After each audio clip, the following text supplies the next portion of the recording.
പീച്ചിയിൽ അപകട ഭീഷണി ഉയർത്തി റോഡിന് കുറുകെ മരം ഒടിഞ്ഞു തൂങ്ങി. പഞ്ചായത്ത് അംഗം സീന വർഗീസിന്റെ ഇടപെടൽ മരം ഉടനെ മുറിച്ചു മാറ്റി.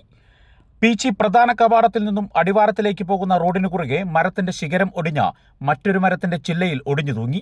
ഒടിഞ്ഞു തൂങ്ങിയ ചില്ലയിൽ കുരങ്ങന്മാർ കൂട്ടത്തോടെ തമ്പടിച്ചതോടെ ശിഖരം റോഡിലൂടെ പോകുന്ന വാഹനങ്ങൾക്കും കാൽനടയാത്രക്കാർക്കും ഭീഷണിയായി. സംഭവം അറിഞ്ഞ പഞ്ചായത്ത് അംഗവും സ്റ്റാൻഡിംഗ് കമ്മിറ്റി ചെയർപേഴ്സണുമായ സീന വർഗീസ് സ്ഥലത്തെത്തി ഇറിഗേഷൻ അധികൃതരെയും ഫയർഫോഴ്സിനെയും വിളിച്ചു വരുത്തി.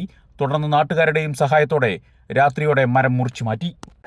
കാറ്റിൽ പീച്ചി ഫിഷറീസിന്റെ പരിധിയിൽപ്പെടുന്ന LP സ്കൂളിന്റെ താഴ്ഭാഗത്തായി വലിയ മരം നേർപകുതിയായിട്ട് തൊട്ട് എതിർവശത്തുള്ള മരത്തിലേക്ക് ഒടിഞ്ഞു തങ്ങി നിൽക്കുകയും അപകടകരമായി ഭീഷണി നിൽക്കുകയായിരുന്നു. ഒത്തിരി സ്കൂൾ വണ്ടികളും യാത്രക്കാരും പോകുന്ന വഴിയായിരുന്നു.